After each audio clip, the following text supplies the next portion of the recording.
Maru starts off as your typical turbo loser, crippled by social anxiety and a serious case of tism. But as the story unfolds, he transforms into the coldest, most emotionless Chad of all time.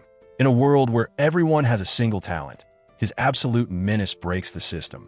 He does this by devouring monsters to steal and stack their skills infinitely. Oh, and he's got a superior named Kong, a ripped, badass girl whose abs you definitely shouldn't be thinking about licking. One might say Maru's got it easy, but in reality, odds are completely stacked against him. In just 1 year, monsters will rain from the sky, plunging the world into chaos, and it'll be up to him to stop it. But before all hell breaks loose, let's rewind a bit. The story begins in a restricted area, a camp in the middle of the forest. A guy is lying on the ground with blood on his shirt. In front of him, a bunch of people are dead. Desperate, he says that there's something inside this yellow dust. An outline of something approaches the guy, drawing a gigantic sword, completely bathed in red, with a few bells on the tip. The boy begs for help, but at that very moment, a strange creature leaps out of the bushes and grabs his foot. The guy is dragged into the smoke, leaving a trail behind. Sometime later, his body is found dead. A group of friends looks at him, commenting that he shouldn't have been wandering around there. One of the classes complains that now they'll have to mark it as a casualty, while the one with black hair says that, judging by the footprints, they'll have to start working before it's too late. That's when the beautiful one hears the sound of water beside her. The three turn around, and she starts moving with her hand in her pocket. She pulls out a knife and makes a cut on her hand. The blade becomes bathed, and then her blood seems to interact with the sword, beginning to flow up her arm. The one with glasses then points to the dust and says it's coming. The girl takes a step forward and responds that she'll handle it. That little knife appears to have absorbed her entire arm and has now turned into a massive sword on her back. It shows that she is part of the Yellow Dust Task Force. The scene then shifts to a completely different place in a building. A job interview for public service in the city of Seoul is taking place. A bunch of people are in the waiting room while numbers are called. In the bathroom, someone says they feel like they're about to die. He doesn't want to go in, he just wants to go home. His heart is about to explode. With his hand on his chest, heart racing, he says this is impossible. He goes to the sink, splashes water on his face, and tries to calm down, repeating to himself that yes, he can do it. He just needs to take a few more pills, and even though they're a lot, at least they work. Suddenly, he glances to the side. A little bird lands on a branch. The tiny animal looks at him, and the guy stares back intently. After a second of silence, the creature opens a big eye, asking what he's looking at and telling him he's screwed. However, the guy isn't even that shaken, just commenting that panic attacks really are a disaster. Meanwhile, on the way to the interview room, the news report shows that 4 guys who were camping went missing in your province. Our protagonist keeps walking, telling himself that he can do it. His name is Maru Han. He is 29 years old and the most average person possible. He's just an ordinary student from a regular school who graduated from a mediocre university and is struggling to find a job. Man, if that's his mother, I'm scared. I don't know what's bigger, her heart or her jaw. This is the 5th year that our guy has been trying to become a public servant, and only now has he reached the interview stage. At that moment, a woman enters the room and calls his name. He immediately stands up excitedly, saying he's here, while repeating to himself, this time he'll definitely make it. The guy marches stiffly, telling himself it's going to be easy, until he comes face to face with the big boss behind the laptop, staring at him. The guy swallowed hard. The interviewer asks, "Why do you want to become a civil servant?" He blurts out awkwardly, shouting that he wants to give back to the community and help society. Yeah, that's it. But in his head, he's thinking that what he actually wants is stability, a steady salary, a secure life, and not too many adventures. Then the interviewer asks, "What would you do if your superior did something wrong?"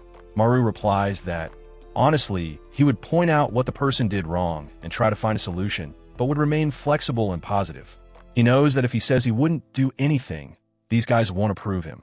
So he's just lying, as if he would actually get involved in other people's business. The guy then asks, with a bright and confident smile, "How do you handle people?" He says he's terrible at it. He can't communicate well, gets stressed easily, and was bullied at school because of his panic attacks and everything else. That's what he said. But in his head, he was going to say that he's super friendly, has great friends, and still keeps in touch with his classmates. The interviewer looks confused, and the fool realizes he said what he was supposed to think and thought what he was supposed to say. What an idiot. The guy just clears his throat and says they'll move on to the last question. Even a flash of light reflects off his glasses as he asks, how has Maru handled the most difficult moment of his life? Looking like a complete fool, Mario says that life has been pretty easy for him and he hasn't really gone through much. But the guy insists, telling him to just mention any problem that comes to mind.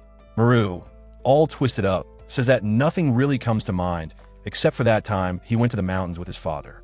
That's when he recalls a memory of himself near that yellow mist. His heart starts racing, and he remembers the black creature with golden eyes staring at him. Now his breathing becomes shallow. The creature in front of him had countless eyes sprouting from its head, with a pile of bloody bodies on the ground, while Maru was still just a child. Now frozen in the interview, his vision begins to blur, and the chair tips backward, making him fall to the ground. He stares at the ceiling, everything spinning, until the interviewer approaches, calling for Mr. Han, shaking his shoulders and asking if he's okay. However, in the middle of his panic attack, the boy tries to hold back his vomit, but it's too late.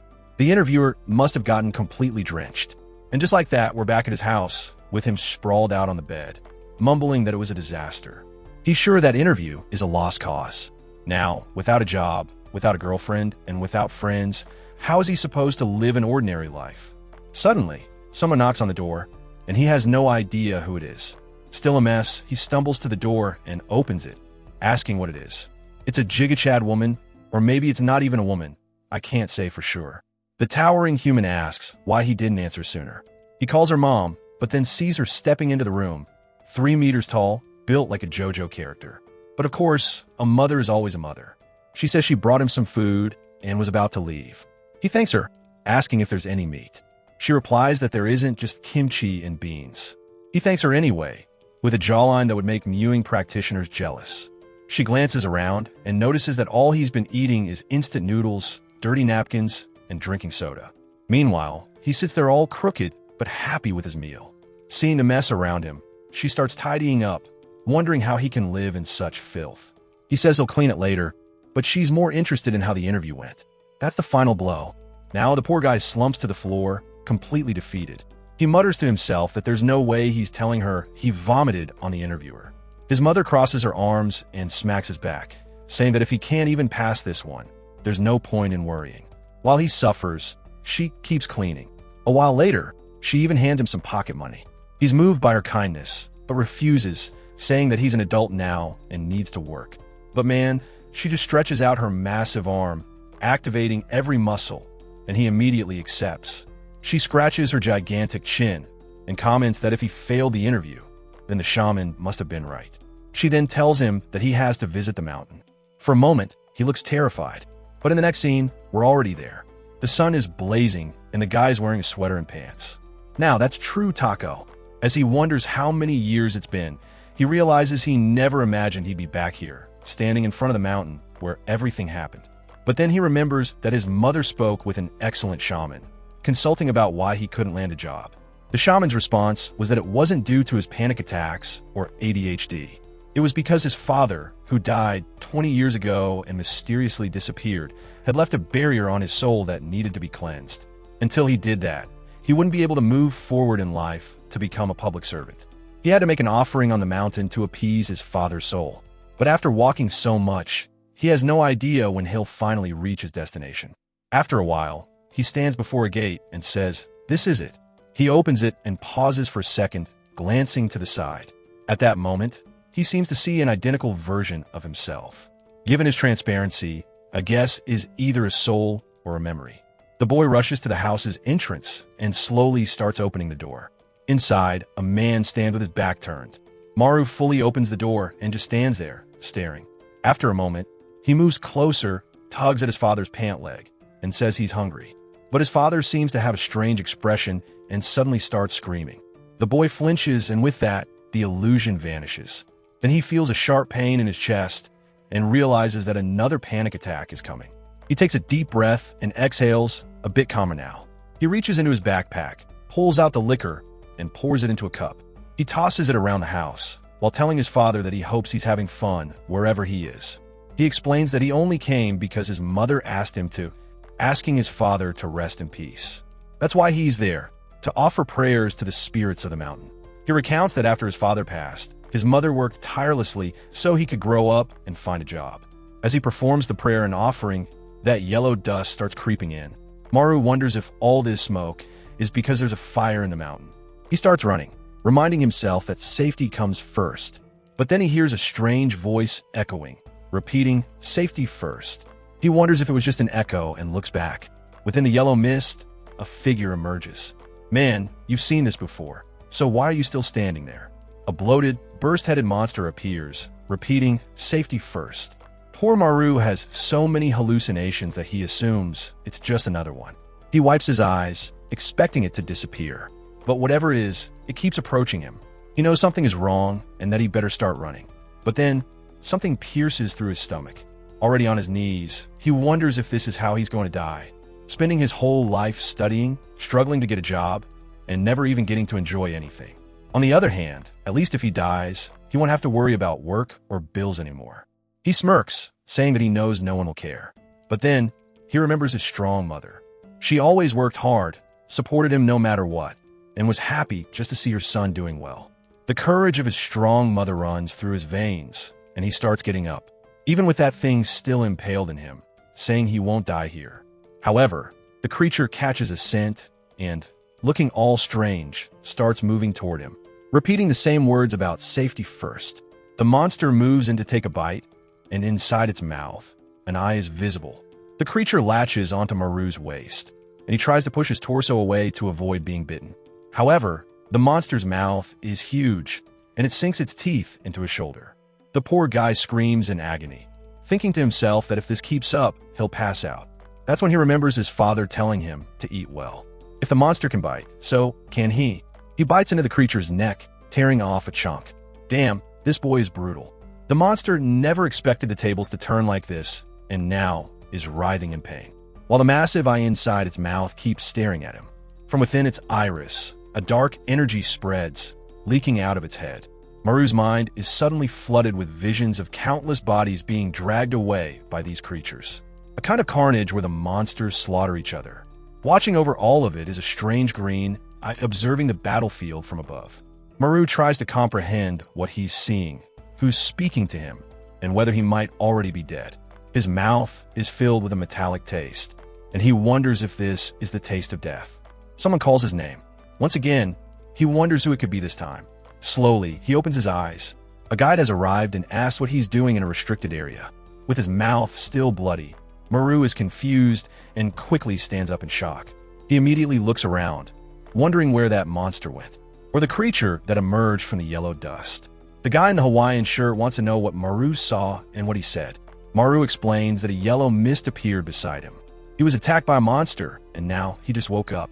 He was sure he was going to die because his stomach had been pierced through. The people who found him exchanged glances and signaled to each other.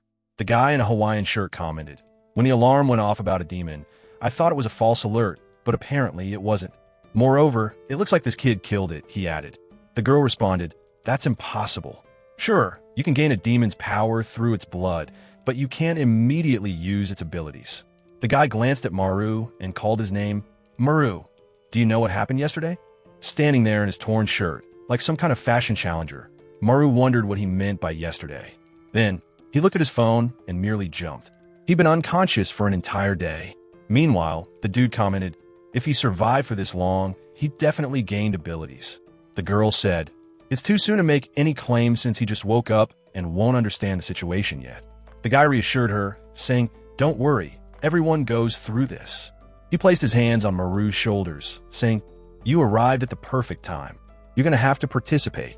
Maru had no idea what the guy meant, but he was told to change his clothes first since his current ones were in tatters. A short time later, they were back at the port for the orientation for new employees in the special service. Now, Maru was sitting there in his old shirt, completely lost. How did he suddenly end up at an orientation for government officials? Not to mention, the atmosphere was anything but welcoming. Everyone looked strange, with unsettling expressions. That's when someone in red clogs walked in. She tugged on her pants. Damn, another Jigachad woman. Seriously, is everyone here doing mewing? She introduced herself as Yu Young, head of this place, and welcomed the new employees. Maru raised his hand and said, "Maybe I shouldn't be participating in this event." but she just told him not to worry. I just received your information, and you've been admitted. Congratulations, you're a new hire. The poor guy stood there, completely baffled by what this crazy woman was talking about. She continued with her script, saying, everyone here should already be familiar with the special employees of this place. Their job is to protect lives first and foremost. They're not allowed to tell their family, relatives, or anyone close to them that they work here. If this information leaks, they will be punished for violating national security laws. Maru thinks to himself, this is an extremely serious statement. Yu Young then says, everyone here must have received new demon abilities this month. When a demon's blood enters your bloodstream, there's a small chance of gaining an ability right away. Maru realizes that this must have happened when he bit the monster's neck. She continues, their lucky demons currently only inhabit the mountains. The yellow dust is the first sign that a demon is about to appear. Its concentration ranges from 1 to 10. Obviously, the more dust, the stronger the creature. She then calls for Shanu, who raises his hand. She remarks, since he received the ability from a level 7 creature, I'm looking forward to seeing his potential. The handsome guy responds confidently, I'll do my best, and you don't need to worry. Then, Yu Young shifts her attention to Maru. She mentions he received an ability from a level 1 demon, and asks, what is it? Still disoriented, he admits, I have no idea what my ability is yet. Immediately, some smug bastard nearby starts laughing. That guy deserves a bite on the neck, Maru thinks, or maybe not. Something tells me that would be peculiar. Better let it slide. Maru feels annoyed, but decides to ignore it. After all, his priority is to get out of this place as soon as possible. Suddenly, a loud alarm blares in the room. Yu Young says, it's perfect timing. This is the warning that a demon has appeared. The very next moment, they're climbing the mountain. She announces, it's time for the practical test, the perfect opportunity for them to test their new abilities. Of course, the one questioning why the hell he's even here is our dear Maru. What he really wants is to get out of here before things get dangerous. But just as he's thinking once again about safety, he encounters the damned yellow dust. His expression says it all. He's scared shitless. Then, through the thick fog, he sees the silhouette of a woman. It's the mummy-armed girl, and he wonders if she's okay. At that moment, she turns around, and Maru is startled. She had impaled a 3-meter-tall creature on a stick. Maru stumbles to the ground in shock, while everyone else looks on in awe. Yu Young tells them all to pay attention because the practical test has begun. The creature in front of them looks strong, but it's just a rank 1 demon, the weakest there is. Captain Kong had already pinned it against the wall, so no one needed to worry. Kong, however, was more interested in the kid with a dumbstruck face, the one who somehow killed a demon all by himself yesterday. She was curious about the potential of someone who gained powers at the exact moment they faced a creature, since that was extremely rare. Yu Young, on the other hand, was excited. She ordered everyone to start using their abilities, but our boy was just standing there in the cold, staring at that massive creature. He was thinking that this woman had lost her mind. How was he supposed to fight something like that? A panic attack surged back, his chest tightened, and breathing became difficult. In the blink of an eye, he found himself standing on top of a red river. A creature with black limbs approached. It seemed to be some kind of woman-dog hybrid, covered in shaggy hair, ugly as hell. He was just standing there, suffering quietly, when a monster nearly placed its hand on his head. The creature grasped his entire skull, shifted to the side, and told him to eat. So the bastard got a Naruto QB situation going on in his head. But on the side, he was giving off serious Tokyo Ghoul vibes. Because while everyone else was tense, he was practically drooling. He was saying he wanted to eat, and not just a little drool, no. This was some high-quality, illustrated saliva. Someone touched his shoulder, startling him. It was Shan Wu, asking if he was laughing out of sheer terror. Honest as ever, Maru responded that no, he was just staring. Man, I already want to punch this damn Shan Wu for thinking Maru is pathetic for being hungry at a time like this. Now that I know our boy is Tokyo Ghoul, maybe he really does deserve a bite. Maru calmed himself down, wondering what the hell that was and why he was so hungry. At the top of the mountain, Yu Young called for everyone's attention. Before they could use their abilities, she needed to explain the basics. She clarified that the very existence of the yellow mist was due to the demons, obviously. The stronger the demon, the more mist it produced. She then pulled out a knife and said that wasn't all. Making a small cut on her hand, she explained that those who had received demon powers also had enhanced regeneration when inside the mist. However, a fatal wound would still kill them, so they needed to be careful. Additionally, their power is only activated within the mist. While fighting creatures outside of it, they were nothing more than ordinary people. Shan Wu, the most humble man in Korea, yawned and asked how long she was going to keep talking. The most important part should have been mentioned first, how to activate the power. He then said he'd give it a try, biting his own lip. Blood started to flow, and the yellow mist drifted toward him. Something within him seemed to activate. He felt his strength increasing, his eyes turned golden. The secret was to let the mist enter his bloodstream. He put on a glove and declared it was time to begin. Suddenly, the stake that had been lodged in the monster's head exploded. Kong shouted for everyone to be careful as the yellow mist began surrounding them. Now, the freed monsters started moving, letting out a roar in their direction, before slamming the ground. The poor newbies, who had just started this job, were already terrified. Kong moved to intervene, but Yu Young ordered her to stay put. Kong insisted that this was too much for beginners, but Yu Young still refused, saying that this was the perfect time for practice. If they couldn't handle a level 1 creature, they would just die anyway. The monster suddenly sniffed the air and locked eyes directly on Maru, who was standing there scared stiff. He immediately wondered why this damn thing was looking at him. Then, out of nowhere, the monster's hand opened and a knife shot out, flying straight at Maru. Damn thing was fast. Maru took a hit to the arm, collapsing to the ground in agony. Kong felt sorry for him as he writhed in pain. He got back up, arm throbbing, but the monster was already closing in, ready to crush him. The beast landed right beside him, creeping closer. The two locked eyes as it reached out, but suddenly something burst out of the ground. A monstrous centipede wrapped itself around the creature. It was choking the beast, staring it down. Turns out this was Shan Wu's ability, the demon centipede. For someone who loves being handsome, his power was ugly as hell. Then, the female student attacked from behind, slicing the monster's head. Her ability was from the Rojo demon, whatever that was. What I do know is that the monster just lost half its brain and was now screaming toward the sky, spreading more mist. The girl smirked, saying at least they had one. But then the yellow mist swirled back into the monster's head, restoring it completely. Now the idiot realized that the creature's regeneration was also insanely powerful. The monster grabbed the centipede and yanked it from Shan Wu's neck. Since it was connected to his arm, the creature used it like a whip, flinging Shan Wu into the girl. Then it pulled Shan Wu back in, squeezing him tight. This thing was petty. Opening its massive mouth, it prepared to take a bite when suddenly something snapped inside a glove. The monster's neck twisted violently, and it let go of Shan Wu. Now it made sense. Shan Wu wasn't just some flashy dude. The bastard was stylish. He had the ability of the temple demon. Apparently, when he broke his own bones, he could break the monsters too. The creature lunged at him, but Shan Wu took off his glove and shattered his own wrist, telling it to die. With that, the monster's entire neck twisted and exploded.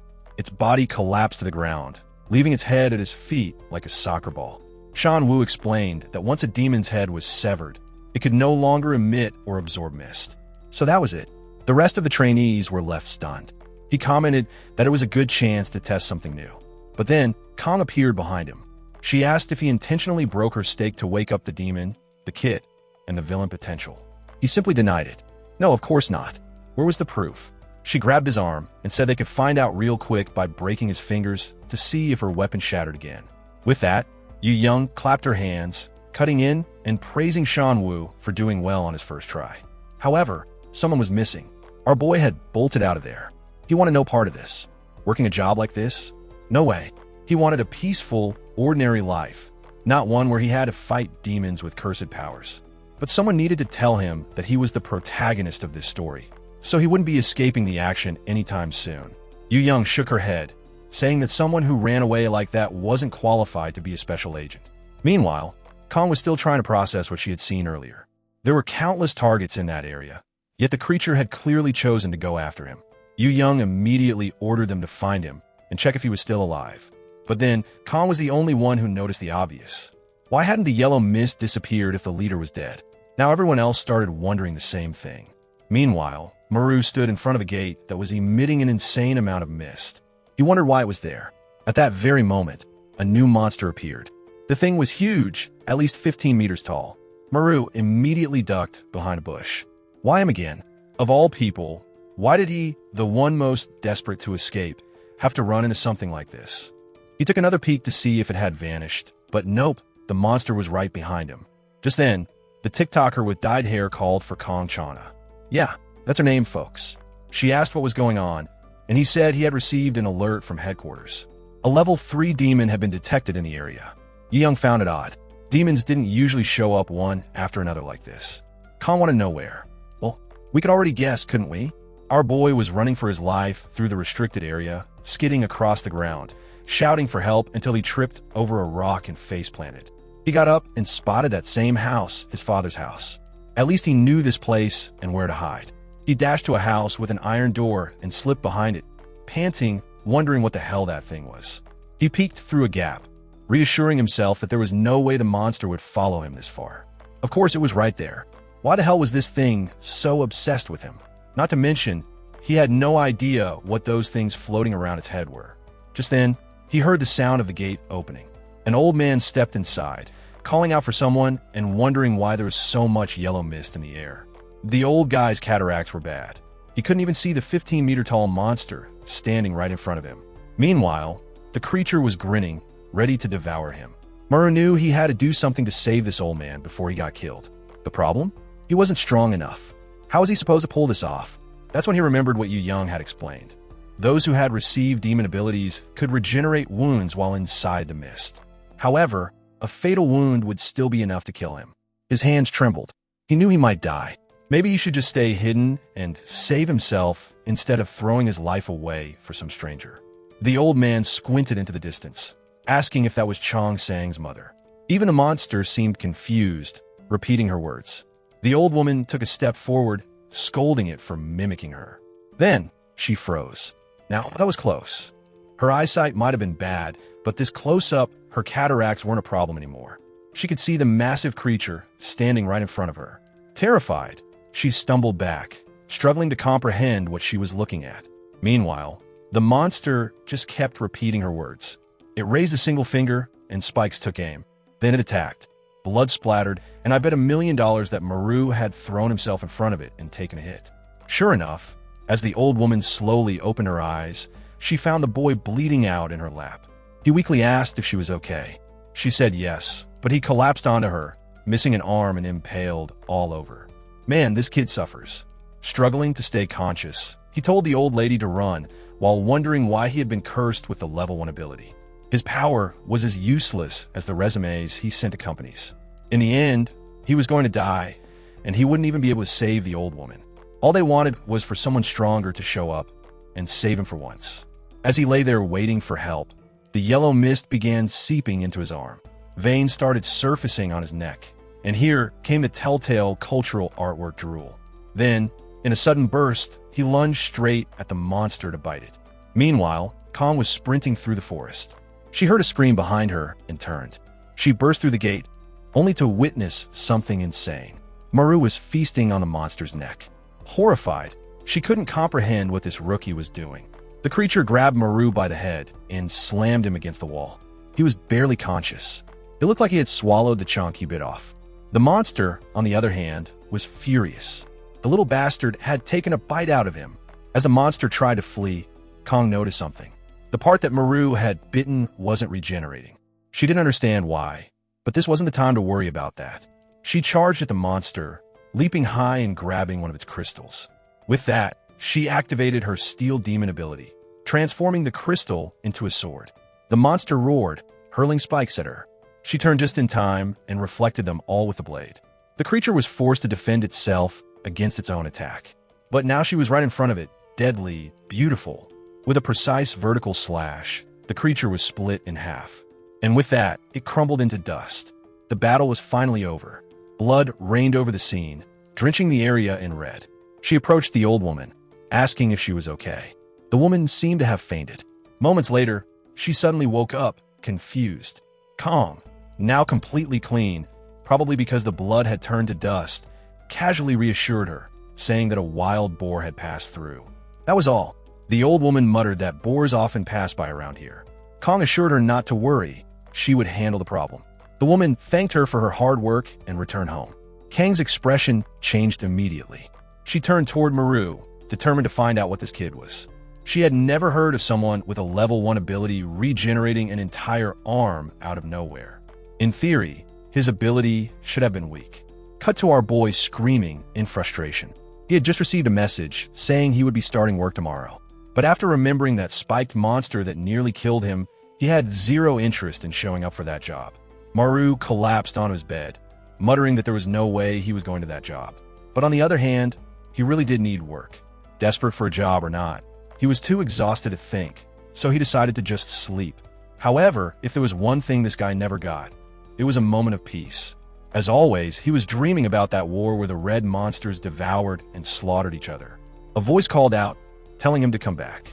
Suddenly, he woke up in a cold sweat, panting, staring at his hands, unable to make sense of what he had just experienced.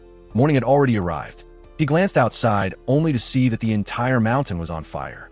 Amidst the burning trees and bushes, a creature made of ashes was walking, setting everything ablaze. Then a soaking wet girl appeared, throwing water at it. To be honest, those little splashes weren't going to do much. But she wasn't alone. Another person arrived and launched an ice attack. The monster's leg froze solid, turning it into an oversized popsicle. The girl called for the leader, noting how strange it was. Creatures like this weren't supposed to appear at night. But the guy told her not to worry about that yet. First, they had to stop the fire from spreading. But the monster was beginning to melt the ice. He pulled out 2 swords, saying he would take care of it.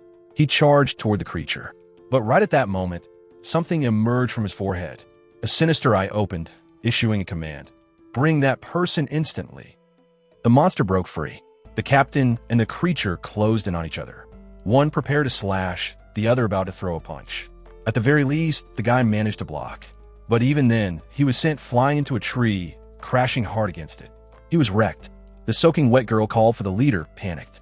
But the creature hunched down in a cauldron form on its back. Lava began to spill out. The captain realized that the monster was getting bigger and stronger. Meanwhile, at headquarters in Seoul, the monitors were flashing red, blaring emergency alerts. Yu Young demanded a status report. With all these warning signals, it was obvious things were going south fast. A staff member reported that 20 mountains were under attack simultaneously. The way these creatures were appearing had suddenly changed. This had only started happening this week, but no one knew why. One of the staff members interrupted, saying they were getting an urgent call from Busan. Yu Young answered, asking what the issue was. She was immediately greeted with, "Hey, big sis." The caller was Bob Myanji, director of the Busan division. He wanted to know when she was planning to visit his city. She sighed, greeted him, and told him to get to the point. That's when he explained what was happening. There had been a portal open for 3 days straight. Yu Young was stunned. How was that even possible? Reachers just kept pouring out. The team in charge of the area was exhausted, fighting nonstop with no end in sight. Yu Young asked why the portal wasn't closing. Had they identified the cause? Myanji said that the monster they were dealing with just kept repeating the same thing over and over. They even sent a girl with interpreter abilities to figure it out. The monster's message: bring that person. As the creature continued rampaging, Yu Young asked who exactly this person was. Myanji admitted that was the problem. They had no idea. He didn't know who it was, but whoever it was needed to show up fast. Yu Young then made a call to someone in helicopter. The guy picked up, asking what the problem was. She quickly explained the situation on the mountain without hesitation. The guy stepped to the edge of the helicopter and simply said, "I'm on my way." He told her to call back once he had handled things. With that, he leaped, plunging through the air like a shooting star. On his way down, he passed through a wave of yellow mist. This guy had zero fear. Then, all of a sudden, he activated spatial inversion, suspending himself midair. He landed gracefully on top of the gate. The people below were shocked. Who was this lunatic who just dropped in out of nowhere? One of the women yelled for him to get down. It was dangerous. Meanwhile, the red-hooded demon grinned, seemingly pleased by his arrival. It lunged at the woman, aiming for a piercing kick. She barely managed to dodge. The problem was now the monster was right above her. She had no way to escape. But then, the newcomer reached into thin air, opened his spatial tear, and ripped out the monster's entire spinal column. The creature froze in shock. He casually congratulated everyone for their hard work, saying they could rest now. From here on out, he would handle things. The captain was thrilled, but the girl wanted to know, who was this guy? The captain explained this was the first ever special ability user, the founder of the task force. The guy stretched, placed a hand on the ground, and said, "Let's get this over with." Here was the strongest demon ability user, Director Jong Il-do. Purple lines spread across the ground, reaching toward the mist. They rose higher and higher until they towered above the moon itself. From afar, everyone saw it, wondering what the hell that thing was. The guy with glasses admitted he had never seen this in person before. But in theory, this was the most powerful spatial ability in existence. Jong was carving a path straight into the yellow mist. Meanwhile, back on the burning mountain, the magma monster had grown even larger, and the ice user couldn't hold out any longer. The girl had collapsed. The guy called for her to get up, or they were both going to die. The lava beast charged again. The ice user desperately raised a barrier, but the monster smashed through it, sending him flying. They kept attacking, hammering at him repeatedly until the shield shattered. He crashed to the ground, gasping for breath. He knew this was it. This was how he was going to die. But then, a rift appeared behind the monster. Jong yanked the beast's head through it, hurling the entire thing away. The explosion sent crows scattering through the sky. Jong declared that it was time to take care of this monster, not just this one, but all of them. He activated every single rift unit across Gangan province. A boy was being trampled by a monster. The creature spoke in a strange tongue. Then it stabbed him in the chest. But at that moment, a rift opened behind it, and the beast was dragged inside. Across all the mountains under attack, the same thing started happening. The monsters were being pulled into the same place. On the one hand, this was good. Now, they were all concentrated. On the other hand, this was extremely dangerous. One of the staff members noted that the danger signals were disappearing. The director calmly stated that this just meant he had arrived safely. The good news, John's plan worked, and now all the monsters were in one place. The bad news, John's plan worked, and now all the monsters were in one place. But John was thrilled. Now was the time to begin. The demon screeched and charged toward him. But even surrounded, he simply pointed at one and tore open a spatial rift. Then, with the grace of a ballet dancer, he executed a Michael Jackson spin, slicing in every direction at once. Demon heads flew into the air, while the rest of the squad watched in disbelief. They had never seen someone this powerful before. Jong then approached the magma creature and called for the translator. He told her to handle this. Then he asked the monster why all of them had suddenly become so agitated this week. The translator relayed the answer, "Bring that person." Jong frowned. He asked, "Who is this person?" The monster simply repeated the question. The translator reported that the creature was just copying what Jong had said. Without hesitation, Jong slammed the monster into the ground. "If that's the case," he said, "then we'll just keep killing them until they stop coming." Now drenched in blood, he turned his attention to the gate once again. He placed his hand on the ground and opened a spatial void beneath it. The entire area was absorbed. Honestly, that was an efficient way to handle things. One of the squad members sighed in relief in the background. She said she felt safer knowing they had someone like Jong to rely on. In a single moment, he deactivated his power, and the gate was gone. The next day, back at headquarters, Yu Young entered the office and immediately asked Jong what he had done with the portal.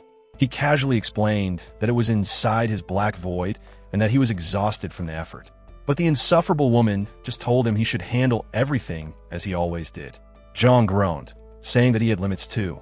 It wasn't like he could run the entire organization by himself. He turned on the TV, saying that he understood, but he had already gathered the information she asked for. The screen displayed photos of all the new recruits.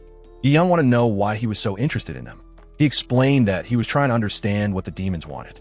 Not only that, he wanted to figure out why the demons wanted him. Amidst the endless pile of monstrous bodies, there was a single, gigantic woman's corpse. That same green I was watching, still repeating its message, "Bring him." Meanwhile, it was Maru's first day on the job. Maru arrived at work. His mother had cried when she found out he got a government job. He couldn't give her any details, but she was so happy that he simply couldn't refuse. The moment he arrived, he was immediately greeted by Hawaiian shirt guy, who bluntly asked, "Why the hell did you come back?" The guy shook his head, saying he didn't want a coward on his team. Maru only smelled the reek of alcohol. The actual boss greeted them, and Shan Wu, still fuming, immediately said he didn't want to be here. He wanted to be transferred to the main city. But the leader just shrugged, saying he had no idea why a level 7 had been sent to this place either. Clearly, there was some kind of issue with him. Either way, both of you are welcome to Gangnam's team. Maru wondered what exactly he'd be doing here when there weren't demons to hunt. As soon as the leader opened the door, Maru imagined everyone in the office killing zombies and dissecting creatures. But then reality hit. It was just an ordinary office like any other. The guy in the Hawaiian shirt introduced himself as Go Diakman, the team leader. The girl with the glasses is Yoon Jaiwon, who has 7 years of experience. The plain guy, who has also been here for 7 years, is Kim Yibak. And the TikToker, we already know him, Yoziak. He has 1 year of experience. Diakman told him to get along and to sit wherever. Maru, sweating, found a seat. He wondered if everyone had been this stressed on their first day. Nervous, he greeted his new co-workers, trying to make a good impression. But then Shan Wu, sitting directly across from him, glared and told him to stop looking at him. Poor Maru was crushed. Shan Wu, meanwhile, was pissed that he had been sent to this isolated place. So, Maru turned his attention to Yoziak, who was browsing designer brands online. He asked what exactly their job was. Yoziak casually pointed around, explaining that they were a special unit that dealt with the yellow dust. There are 13 divisions spread throughout Seoul, and those ranked level 7 or higher are assigned to special missions. As for their island, it was mostly for incompetent people or for those who were just plain weird. Maru immediately related. That explained why he was here, but still, something about this place felt off. Yoziak added that some capable people volunteered for this job. At that moment, both of them turned their heads. Damn, that girl trained hard. Maru, feeling awkward, straightened up, but she stared right at him. Jaiwon told her she should go home after a shift at the station, but she just sat down, saying she had no reason to go home anyway. Kong Chana watched all of this unfold quietly, observing the fact that Maru had ended up here. Something strange had happened. She had woken up with no memory of the previous day. Meanwhile, Maru was shocked to learn that he would be getting hazard pay. The salary was good, but the fact that hazard pay existed made it very clear that his life was constantly in danger. Then, Yoziak mentioned that it was 5 times the normal salary. Maru's expression completely changed. That was a lot of money. Yoziak, annoyed, told him to stop bothering him. He was busy. Maru, meanwhile, was just wondering what the hell he was supposed to do in this place. Time passed. He was getting used to things. He never imagined he'd land such an easy job that paid so much. Then, Go Diakman stretched, announcing that the workday was over. He approached the 2 newbies, asking if they had any difficulties or questions. Shamu simply said no. Maru, however, had one question. He wanted to know where demons actually came from and why they existed. Go Diakman just shrugged. Nobody knew. Shan Wu added that most people believe they came from above. Maru realized that nobody knew where these creatures came from, but nobody seemed to care either. Humanity was doomed. It was frustrating, but somehow these people were doing their jobs, no matter how bizarre things were. Back at headquarters, Yu Young rode the elevator down. She found Zhang standing in front of a golden capsule. He asked her what she thought. She glanced at some reports, commenting that the monster appearances seemed to have stabilized. Zhang, however, continued staring at the swirling yellow mist, wondering what caused this sudden surge of creatures. Yu Young suggested that maybe they were getting closer to the truth. Zhang wasn't so sure. He was staring at a fallen angel, bound and suspended upside down, with white hair, and murmured that he wasn't convinced. Zhang wanted all the leaders to stay on high alert for now. If the rest of the organization found out about these details, it would cause absolute chaos. The scene then shifted to Maru, who was asking what they were talking about. The others were grilling some barbecue, casually explaining that this was exactly why they had to celebrate as much as possible. Yu Young mentioned that because of this prophecy, they tried to enjoy life every day. Confused, Maru asked them if they could actually explain what was going on. Diakman finally answered, there was a prophecy. In 1 year, demons would start raining from the sky. Countless portals would open all over the world, and the earth would be drenched in blood. Maru immediately thought, that sounds insanely terrifying. Go Diakman told him to keep that information secret. It was a very classified secret. Meanwhile, Yoon encouraged everyone to drink until they vomited. Yoziak wanted to go home, and Kong Shana warned them to be careful since they had work tomorrow. Apparently, Shan Wu's biggest weakness was alcohol. He was already wasted and passed out. Maru, however, kept telling everyone to stop drinking while wondering why no one seemed scared about this apocalypse prophecy. At that exact moment, a golden light shone above a mountain. A gate opened in the sky, and yellow dust began pouring out. Countless hands emerged from within. The moment the first bald-headed monster began appearing, everyone's phones blared with an emergency alert. Yu Young sighed, disappointed, complaining that nighttime disasters were annoying because she just wanted some time to relax. Meanwhile, Kong Chana stood up, saying she'd be back soon. Shan Wu immediately said he was going with her, but she refused, saying that she wanted to take Han Maru with her. Maru wanted nothing to do with this. Here he was, forehead pressed against the car window, wondering how he had ended up in this mess. Kong then called his name, reassuring him that he didn't need to worry so much about the prophecy. Maru replied that this wasn't something to be taken lightly, but she confidently said she was sure that the people at the top were already making the necessary preparations.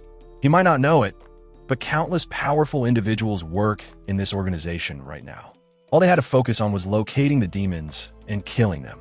Maru was terrified, but he was also absolutely smitten by how cool she was. She then mentioned that he seemed to have a special kind of ability, and she was excited to see what he could do. Maru was thrilled. For the first time, someone actually expected something from him. Then she casually remarked, "I've never seen someone eat like you before." She wondered if it was some kind of gluttony demon ability. Maru had no idea what she was talking about. She explained that it literally seemed like he had the power to eat demons. He hated the sound of that, but then the scene cut to a monster being impaled. Kong easily pinned the thing down and turned to him. "You're really going to make me say it?" "Eat it," she said, beaming. She explained that his ability seemed to prevent regeneration, so she wanted to see it in action. It was time for him to take a bite. Maru hesitated, ripping the monster's tentacle. At this point, he figured he might as well do his job. The creature was disgusting, but he told himself to just think of it as eating octopus at a restaurant. He leaned in, teeth bared but barely nibbled. Kong scolded him, telling him to actually put some effort into it. He needed a bite like he meant it. Maru sighed and said he understood, and reluctantly started chewing. The next day, back at the office, Maru was dying. His entire body ached. Shan Wu immediately smirked and said he heard that Maru threw up yesterday. What an idiot. Maru didn't even care. He just asked Shan Wu what exactly he expected from him. Shan Wu scoffed. Someone like him should have never been sent here. They should have signed someone actually useful. He should be grateful that Commander Kong had even the slightest interest in his ability. Then he walked off, flat out calling Maru useless trash. Maru was completely roasted, but to be fair, the guy had a point. He needed to wake up and start trying harder. That was when the alarm rang. Kong stood up, about to call his name, but Maru was in the bathroom, hands on his face, trying to figure out how he was going to get used to eating monsters. He had an ability, which was good, but his ability was to eat monsters, which was not good. As he walked down the hallway, he suddenly ran into Kong and nearly had a heart attack. His soul practically left his body. She raised an eyebrow and asked if he had been hiding in the bathroom. Maru admitted that, yes, he had heard the alarm, but he got food poisoning after biting that creature. Kong sighed, lowering her head. "So, you're really not suited for this job," she muttered. She explained that he didn't have to work for the government, just because he had a special power. There was another option. He could just sign a contract stating that he wouldn't talk about this to anyone. Then, he could live his life under constant surveillance for the rest of his days. Maru was shocked. He thought the alternative would be a little easier than that. Kong added that this was better than dying on the battlefield. People with his level of mental fortitude usually didn't last very long. The way he was acting, he could easily be sent on a mission to save someone and end up letting them die because of a mistake. If he really couldn't do this, he needed to leave the job now. Kong leaned in real close and said, "We don't need people who are useless." Damn, poor Maru. He got roasted everywhere he went. Meanwhile, at the office, Kong figured that Maru had probably given up. You'd think this was the start of his motivation arc, but no. He was standing on a bridge, actually happy for once. Maybe he really wasn't cut out for this. Maybe living under surveillance was better than dying in battle. Poor guy had no idea he was the protagonist of this story, meaning escape was impossible. Right at that moment, his phone rang. It was his mother. He picked up, already thinking about how he didn't want to keep fighting monsters. He answered with, "Hey, what are you up to?" She told him she was on a hiking trip to Inwang Mountain. Maru froze. He put a hand over his face and groaned. Hadn't he already told her to stop climbing mountains? But then, the call quality suddenly worsened. His mother paused, confused, asking why there was so much yellow dust in the air. Instantly, his heart dropped. The call cut off. Oh hell no. Now the motivation arc was kicking in. Inwang Mountain. The security team was already on site, preparing to deal with the demon. The guard stood frozen, unsure what to do. One of them glanced up and saw a creature perched in a tree, gnawing on a human arm. A crystal gleamed on its forehead. It smiled at them. Meanwhile, Maru was sprinting toward the mountain. Seconds later, everyone on the security team was already dead. The level 5 demon was devouring the new recruits, and no one was left to stop it. But then, a heavy-set woman, the regional leader, arrived. She activated her duplication ability and told the survivors to call for backup while she stalled the monster. One of them ran to use the landline, since phones didn't work in this area. It was their only option. Back at headquarters, Yu Young received the emergency requests and immediately started coordinating the response. She explained that civilians were in immediate danger. If a level 5 demon made it down to the city, it would be a massacre. They were running out of time. Everyone needed to move now. Meanwhile, Maru arrives, but guess who was already there? Maru jumped out of a taxi, sprinting full speed toward the entrance. He reached the hiking tour group and frantically looked around for his mother. Not seeing her, he asked one of the guides to let him through. "My mother is inside." The guide refused, saying it was too dangerous. There were wild animals in the area. Wild animals, my ass. Maru knew the truth. It wasn't animals, it was demons. While the guards were busy securing the main entrance, he was already climbing a mountain from the other side. It was the fastest road up. As he climbed, he prayed that his mother was safe. Deep in a mist, amidst the thick yellow mist, someone was struggling with a twisted ankle. It was Jigachad Mom. She casually bent down, told the injured woman to climb on her back, and carried her. Then, she paused, noticing something moving in the fog. "What is that?" she muttered. A hand reached for her. Maru arrived, panicked. His mother turned in shock. "How the hell did you find me?" He explained that he had seen her social media post. She wanted to ask about his new government job, but he brushed it off. "Not important right now."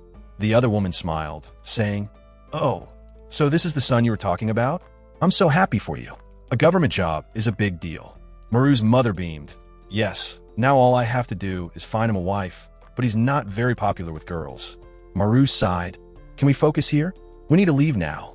Then he felt something. The demon was right above him. He looked up and locked eyes with it instantly. His panic attack hit. His breathing staggered. He couldn't move. Every time he saw a demon, this happened. How the hell was he supposed to protect his mother like this? The injured woman noticed something was wrong. "Hey, that boy looks weird."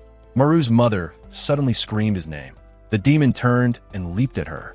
She reached out for her son, just as the demon lunged to grab her. Maru moved forward but tripped, tumbling down the slope like an idiot. Too late.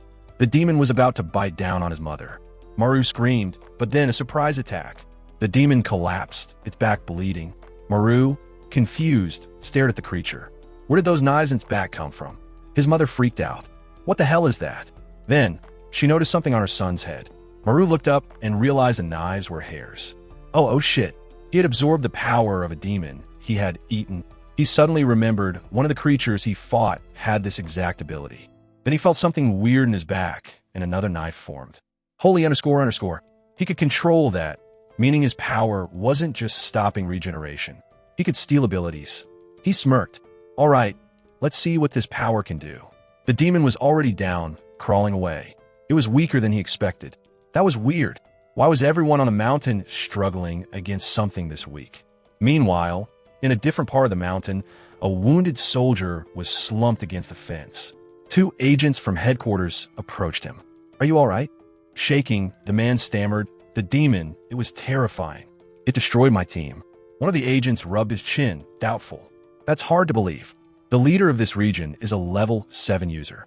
Another agent, slicking back his hair, asked, "What ability did the level 5 demon have?" The soldier answered, "It had the mirror ability." Maru's real problem at that moment. Something shimmered on the demon's back. Maru's eyes widened. The attack he just used had been copied. Before he could react, the demon attacked. Its crystals impaled him all over his body. But Maru wasn't panicking. He was just shocked. "That bastard copied me." The demon slowly advanced, its forehead gleaming like a mirror. Maru immediately realized this was a reflection-based ability. The monster mimicked his movements. If he attacked, it would strike back the exact same way. Then behind him, his mother cried out in pain. He turned. Her knee was bleeding. She was worried about his injuries, but he only cared about her ability to heal. He lifted his shirt to show his wounds. "Don't worry, I'm fine." His abs were chiseled. Jigachad DNA activated. Now he knew if he wanted to protect his mother, He had to kill this thing. He turned to her. "Hide. I'll take care of this." His mother looked scared, but he turned around and spoke firmly. He was a public servant who protected civilians. He would take care of this in a second and be right back. He launched himself at the monster, grabbed it by the waist, and hurled it off the mountaintop, taking it down with him. His mother screamed as crows scattered into the sky. Maru managed to land on a higher ledge, while the creature tumbled down below. He got up, body aching, regenerating little by little. For now, his priority was to keep the demon as far from his mother as possible. If he bought enough time, the mountain team would arrive to handle the situation, and everything would turn out fine. But the two agents who had just arrived from headquarters ran into something much worse. It wasn't just a single level 5 creature. There were many invading. A horde of monsters stood there staring. One of the agents looked around, trying to understand why they all looked so similar. The bald agent muttered that the mountain leader had a duplication ability, meaning she had been copied. He knew he had to destroy the original body. The problem was figuring out which one it was. The other agent, completely unfazed, just grinned and said it didn't matter. He just needed to kill all of them. He lunged forward and punched the ground, creating a shock wave that sent the creatures flying. The bald agent sighed, thinking his partner was truly an idiot, but he was sure of one thing. Based on how the clones were fighting, the original wasn't here. There was obviously the one absorbing yellow dust just below Maru. Maru realized that this damn thing was regenerating as fast as he was. The problem was he was starting to get exhausted from having to heal constantly. Then a voice spoke. "What's wrong, Maru?" His stomach dropped. The demon had copied his mother's voice. Maru snapped. "Don't do that," he yelled and threw knives at it, but his aim was terrible. He muttered that controlling someone else's ability wasn't as easy as it seemed. Meanwhile, the creature calmly formed a crystal and launched it straight into his shoulder. That just pissed him off even more. This time, he unleashed an entire barrage of knives. One landed a direct hit on the monster's shoulder. Maru cheered, but then the creature grunted. It shook its body and instantly regenerated. Maru's heart sank. They had the same attack ability, but the monster's recovery speed was even worse than his. That meant it was weaker than him. Then, he remembered something important. It was a conversation with Kong Chana. She had told him before, "I have a feeling you never actually listen to what I say." Lying on the ground, bleeding, Maru muttered that maybe he wasn't made for this. But she had reached out her hand, helped him up, and said, "You're just scared of getting hurt." He understood that wounds healed inside the yellow mist, so it didn't matter. The pain was real, yes, but that was just part of it. Plus, he had to eat those demons to recover. She had been crushing his hand as she spoke, and he had asked if there was a better way to fight. Kong had thought for a moment before responding. To kill a monster like this, you have to cut off its head and stop it from absorbing yellow dust. Since he lacked an offensive ability, he could only act as support. But on the other hand, he had the best regeneration ability. That meant he shouldn't be afraid to fight monsters head-on. Back in the present, Maru grinned. If his ability was the best, then he wasn't going to be scared anymore. Besides, thanks to gluttony, he had more than enough strength to kill this thing. The problem was he still couldn't aim properly. Landing a precise hit on the neck would be difficult. Meanwhile, the monster kept mocking him in his mother's voice. "What's wrong, Maru?" At that moment, Maru made a decision. If he couldn't aim, then there was only one solution. He threw another crystal at the demon. It dodged, but when it looked up again, Maru was already mid-air, charging toward it. The creature had no time to react. It unleashed yellow mist, trying to block him, but he bit down on his knife, stopping the attack. Then it grabbed him by the throat. The monster got close to his face and asked, "Why do you fight like this?" It pressed him against a rock, then flung them both to the mountaintop, slamming him into the ground. Maru couldn't breathe. He couldn't activate gluttony, but you have to bite this thing. The problem? The demon wasn't close enough. Then it bit his neck first. Maru couldn't bite back, so he ripped a knife from his back and stabbed the creature aside. Blood poured from its wound. He tried to stop the bleeding, but the monster just stared at him. Then dizziness hit him. His vision blurred. His wound wasn't healing. Had the monkey copied his ability to block regeneration? Looking at the pool of blood, he had no idea how much time he had left. If he failed here, what would happen? Then he remembered another moment, another conversation with Kong Chana. She had sighed and asked, "How many times are you going to pass out?" He had explained it was a panic attack. He couldn't control it. His chest tightened, his mind went blank, and all he felt was the certainty of death. Her response? "That's exactly why you need to get over it. At this rate, the next time you think you're going to die, you actually will." You're the last line of defense for civilians. If you're weak, they die. In the present, Jigachad Mom was wandering nearby, calling out for him. Maru was somehow still alive, gripping his bleeding neck, but his face looked awful. He picked up a crystal. The monkey copied him. Maru remembered Kang's words. Even if he did die, he had to take this monster down with him. He bit down on his lip, furious. Then he screamed and ran straight at the demon. The monster crouched, dodging, and stabbed his ribs. But Maru had thrown his dagger upward. The creature asked, "What are you trying to do?" Maru grabbed it and roared. Every crystal he had thrown so far flew toward them both. The monster froze and got hit by all of them. Actually, they both did. But at least the last knife he had thrown from above came down and cleanly severed the creature's head. Its limbs detached, its body collapsed. Maru, shaking, stumbled backward and fell. At headquarters, the agents saw the monster disintegrate and wondered if they had killed the original. The bald one said, "No, someone had killed it elsewhere." Back on a mountain, Maru's wounds slowly healed, but this time he really thought he had almost died. Then he got up, intending to find his mother, but his father's voice whispered behind him, "Eat." His father pointed at the monster's remains. "Go back and eat it." Maru finally understood that crazy old man had known all along. The monster had a rare and powerful ability. If he ate it, he might gain another power. And he remembered Go-Diakman's prophecy. In 1 year, creatures would rain from the sky. Motivated by the desire to become strong enough to protect his mother, he approached the demon and grabbed its arm. With that, he began his daily meal, not fully confident. Looking sharp, he declared that from this day forward, he would eat any strong demon he encountered. The guy even licked his lips. Sometime later, his mother woke up in the hospital, asking if she had really passed out on the mountain. But she didn't seem too concerned, just saying that she didn't really remember much. Maru was relieved she didn't remember. In theory, she should have, considering the monster had been right in front of her. Still, he showed her a news report about everything that had happened on the mountain and told her to stay out of dangerous situations from now on. His mother then mentioned that she had heard rumors about someone who looked like his father being seen on the mountain, which was why she had gone to check it out. That was when Maru started connecting the dots. His father had also disappeared on a mountain. Maybe it had something to do with demons. A memory surfaced. He was in the forest, looking up, face pale with terror. Blood dripped from his mouth, barely clinging to life. His father's arm was being devoured. This was the first time he had ever remembered something like that. Then, a panic attack incoming. But Jigachad Mom snapped him back to reality, asking why he looked so pale. Yeah, working for the government really was exhausting. Still looking a little shaky, he told her not to worry. He was getting used to it. Back at work, someone called out, "Officer Maru Han." He had been hiding, tried to keep a low profile, but now they awkwardly stepped forward, greeting everyone. Jiawen immediately asked him what happened yesterday and why he had disappeared without saying anything. Shan Wu scoffed. "Isn't it obvious?" The coward got scared and ran away. Instead of explaining that he had left to save his mother, Maru just apologized. Meanwhile, Kong Chana, who somehow kept getting more stunning every day, casually spoke up. "He was sick, so I gave him the day off." Maru blinked. Why was she covering for him? She was just staring at him, as if silently telling him, "Don't say anything." Jiawen sighed and said, "Kong should have notified us about something like that."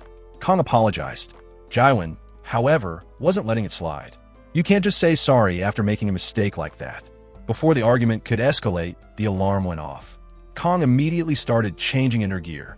She said she was heading out to take down a level 2 demon. Then, out of nowhere, Maru enthusiastically shouted, "I'm going too." The entire room fell silent. A while later, they were hiking up the mountain.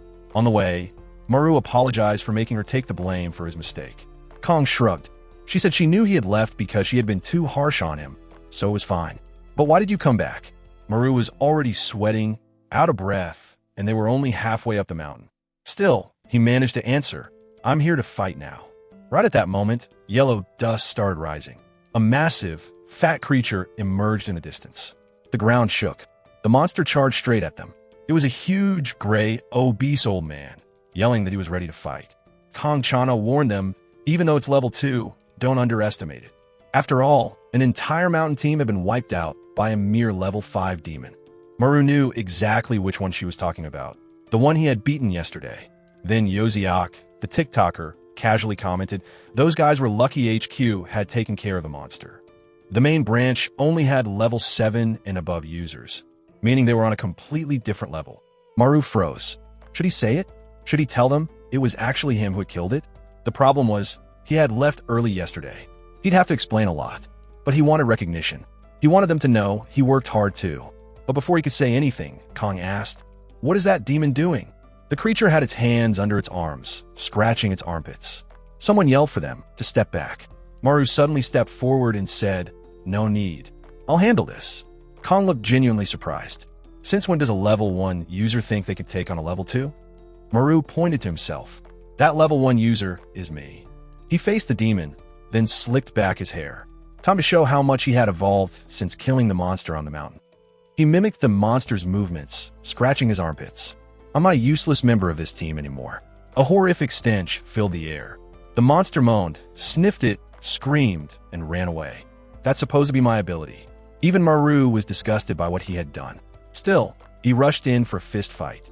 "I'm not losing to trash like this." He landed punches right in its stomach, making it stumble. Yoziak, meanwhile, covered his nose, saying this wasn't a fight. It was chemical warfare. Kong Chana was dizzy, barely standing. How could a level 7 be affected this badly? Maru kept flailing his arms, locked in a high-intensity slap battle with the monster. The creature wailed, realizing its own ability was working against it. It vomited, collapsed, and passed out. Maru turned to the others, smiling. "I won, right?" They did not look impressed. Later, they all washed up in the river. Kong Chana, sitting nearby, kept watching Maru. Then she asked, "So you really can absorb demon abilities through gluttony?" Maru nodded, explaining that the last demon he ate had the ability to reflect attacks. Yoziak mocked him.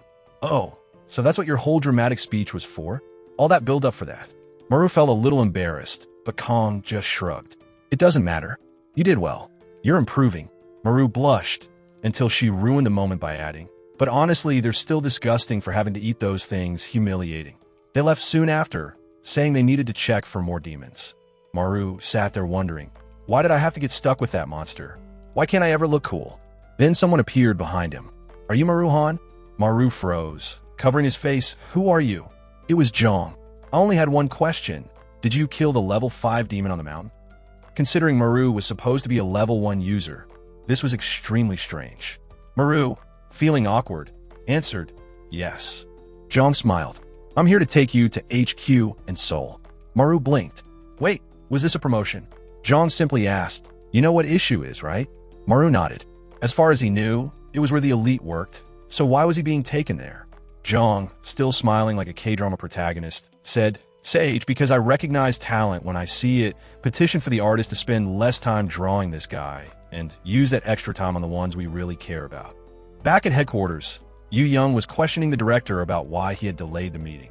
He explained that a new recruit had caught his attention. She immediately asked if he was talking about his son, the kid named Shan Wu. "Oh, so that's why I hated that bastard the moment I saw him. He's an empath, higher," the director explained. He added that the kid hadn't spoken to him since the divorce. But the person he was interested in wasn't him. It was another new recruit. Yu Young raised an eyebrow. "You think the sudden appearance of high-level demons might be related to this recruit?" He nodded. "I have a feeling. Keep an eye on Gangnam Island." The scene shifted to another portal of yellow dust. Inside what looked like a house, a small, twisted creature crouched in the shadows, something that looked like a sickly, mutated gremlin. Back at the police station, Maru was grinning like an idiot, absolutely thrilled that he had been invited to work at headquarters. This was huge. Then reality hit him. If they were calling him there, that meant it was even more dangerous than here. He had to remember, safety first. Right now, he was in a beautifully peaceful workplace. Still, it felt damn good to be recognized by someone at the top. Then, Shanwu was staring at him from across the room. Why had he been walking around with that stupid smile all day? It was obvious how much this arrogant shit hated seeing a level 1 weakling enjoying an easy life in this office. But for once, Maru fought back. "You're the incompetent one. You wanted to work at HQ, which you're not at, so you don't have the right to say anything." Shan Wu's face darkened. He stood up, fuming. "Say that again." Like how he was going to sit there and take moral lectures from someone who has the ability of stinky armpits. Maru froze. Who the hell leaked that information? He glanced around, right at Yoziak, started typing away at his computer, pretending to be busy. Maru immediately knew it was that bastard. Feeling the rage of 1,000 suns, he lunged. Yoziak instantly ran for his life. Meanwhile, Godiakman was laughing his ass off. Jaiwan told everyone to stop bullying Maru. Maru sighed, relieved. Jaiwan, you really are a good person. Then she clapped her hands and said, at least you're not hiding in the bathroom anymore. Now you just stink a little. That's progress. Maru felt his soul leave his body. The embarrassment never ended. To make things worse, he hated how Kong was just indifferent to everything. Even after he helped her that day, he was still seen as useless here. He looked down at Zhang's contact information. Zhang had told him to send a message when he made a decision. Then Kong stood up and announced that a level 2 creature had appeared. Right then, Shanwu grabbed her arm and said, I'm going this time. He was bored out of his mind in this office and felt like he was going to explode if he stayed any longer. Then he turned to Maru. You're coming too. We need to work on team bonding. On the way at the mountain, the two of them were sweating under the brutal sun as they climbed. But when it came to hunting monsters, Shanwu was more excited than we were when we first saw Kong Chana. Maru, on the other hand, didn't want to spend another second next to the psychopath. He wanted to finish this job and go home. Then Shanwu stopped and said, this won't be as easy as you think. Maru followed his gaze. The entire house ahead was covered in yellow dust. Maru figured there must be more than one person inside. But Shanwu ignored him, walked ahead, and told him to hurry up. The gate creaked open. Maru hesitated, staying at the edge. Something felt wrong. Inside the door, there was way too much yellow dust, enough for there to be a level 4 creature. They walked inside, and Maru muttered that they should turn back. These things could appear out of nowhere. But Shanwu kept walking forward. Then they reached a green door. Maru knew the monster was right behind it. Shanwu turned the handle. Maru stepped in front of him. This is dangerous. We don't know what's inside. But Shanwu had already put on his gloves. If you don't want to open it, I'll just break it. He twists his pinky to open it. Our boy gets startled, but nothing happens. He's confused, while Maru tells him to stop acting all confident when he can't even open a lock. Shanwu then goes to take a look through the keyhole. Sitting at the back of the room, you can see the scrawny little devil.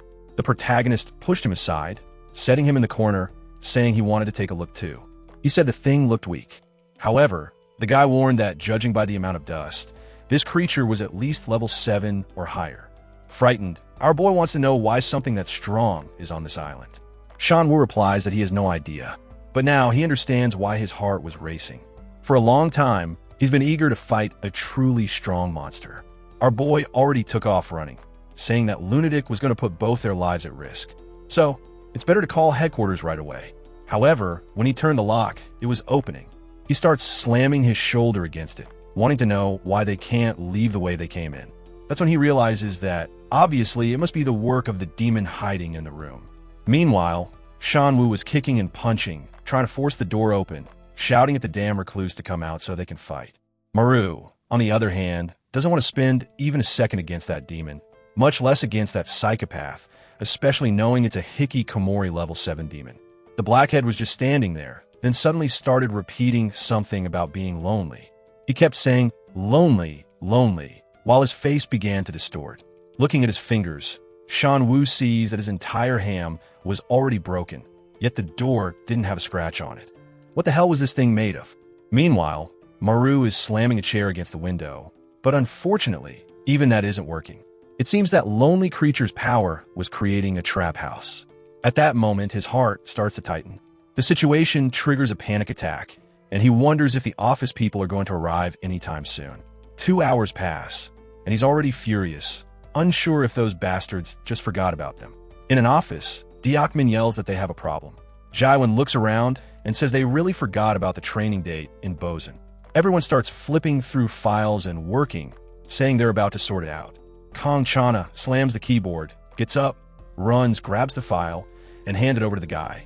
He thanks everyone for their hard work and says they'll see them tomorrow. Jaiwan sits on the couch and says that after hard work, they should enjoy a nice coffee and peace. Everyone relaxes for a second of peace. That's when they all wonder where those two have been for the past 3 hours. She faced bomb, saying this is exactly why you shouldn't send a rookie alone. And strangely, she calls him on TikTok and tells Kong Chana and another guy to stay there. Fact God, as beautiful and wonderful as always, thanks to the artist for putting in extra effort. She gets up and says she's going too, because she has a bad feeling. She walks past Jaiwon, who stares at her and warns that this place was very close to that other place. So is she really going by chance? The girl seems to have some kind of trauma. She just stands up and tells them to hurry. If I had to bet $1 trillion, I'd say her family was killed by demons, and that's why she's so determined to kill them. The scene shifts to the house, and everyone is already inside. They are asking where the two are. Through the dust in the background, they see a shadow approaching.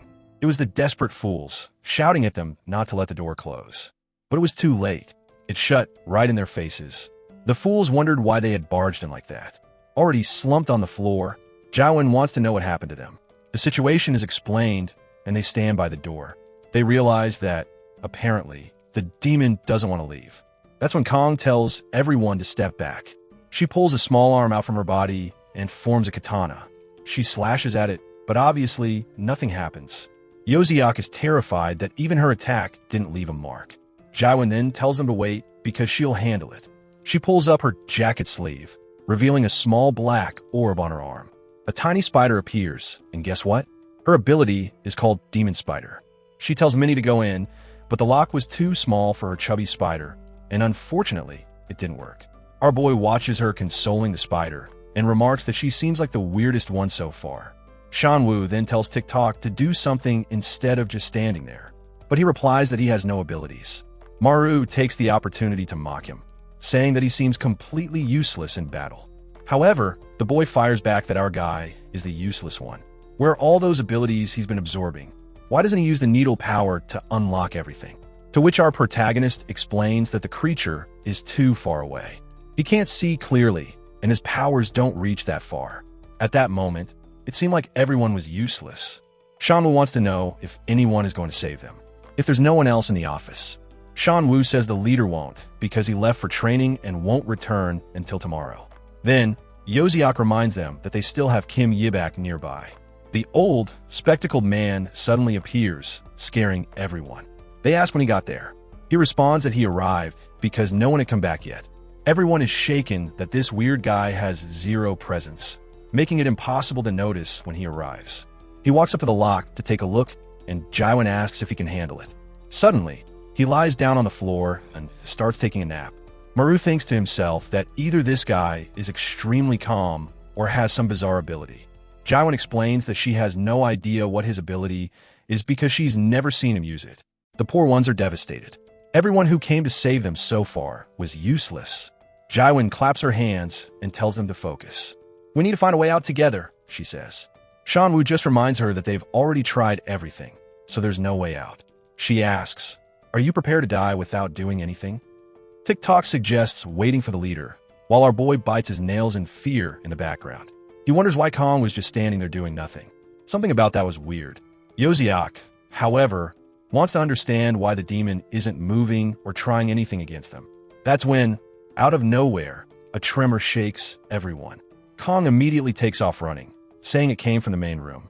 She opens the door and takes a look. It seems like the whole room is moving. The walls and ceiling were coming down, and the house seemed to be shrinking. That's when Shanwoo states that now the purpose of that lonely hack is obvious. It will keep shrinking the space until the house is reduced to just this room. Maru realizes that given it can't destroy the walls, they're going to be crushed to death. No one has any idea what to do. Our boy desperately needs a solution. Then we see a flashback to 4 years ago with two women gathering plants. A younger, cuter Kong arrives, greeting them with a cheerful hi. Then, what might be her sister runs up to hug her. A happy family in the middle of the mountains. You already know this isn't going to end well. The two were clearly very close and talked about growing up together with their grandma. Kong saw a drawing on a wall and told her to stop doing that, or she'd get scolded. But her sister replied that it was their happy family portrait. The drawing was right on the wall that was now shrinking. It was in the very house she grew up in, apparently. At that moment, she activated her mummy power, pulled out a massive sword, and slashed at the wall. But the place kept shrinking, and her sword started to crack. She realized she'd have to use more blood, and things started getting serious. She was completely wrapped in bandages. Her neck was already turning gray. Jaiwon shouted for her to stop because it was getting dangerous. That's when Maru ran in and yanked her out, breaking the sword. She looked devastated and cried as she watched everything disappear. But just in time, Maru managed to pull her out of that room. The girl, however, seemed to have fainted, and Jaiwon tried to wake her up. Our protagonist already knew she passed out from using too much blood. What he didn't understand was why she went that far, just for a wall. That's when Shan-woo revealed that this house belonged to Kang's grandmother. She lost both her grandma and younger brother while living here. She barely survived alone, and that's when she gained her abilities. Maru now understood why she acted that way and seemed so scared. Yoziak says that, at least for now, the house has stopped shrinking. They would have to find a way out soon before they ran out of rooms. Seeing the small piece that Kang tore from the wall, Jaiwon throws out the saying, "Soft water on hard stone keeps hitting until rage." Sometime later, the sounds of attacks echo through the forest. Shan-woo managed to carve out a tiny hole with his knife after a billion strikes. Everyone had already used up all their energy and couldn't do anything anymore. A knife falls on Maru's lap, and Shan-woo says it's his turn now. He gets up, his arm still in bad shape, dying of thirst. But just as he's about to start, Kang snatches the knife from his hand and says she'll do it. He asks her to rest a little longer, but she insists she's fine. She goes to the wall and starts scraping. Our boy comments that he heard this was her grandmother's house. He found it strange that such an abandoned place was so clean, so she must have been taking care of it. She says it's because she's been waiting for the day the demon that killed her family would return. Maru doesn't understand how she knows the creature will come back one day. She explains that the demon from that time was completely different. A creature with a feminine silhouette emerged from the gate. At that moment, she was so scared she couldn't move. When she looked at the side, another one was approaching. This one had a masculine body, stared at her, and seemed to have awareness and intelligence. They had some purpose beyond just killing people. She knows that if the prophecy comes true, that creature will appear again. Now he understands why she's part of this island's team, despite being a level 7 user. She asks if he's disappointed that her reason is something so cliche, but Maru says no. He's there because he couldn't escape and because the salary is good. She keeps hitting the wall, saying that if that's the case, soon enough he'll be in Seoul, since the salary there is even better.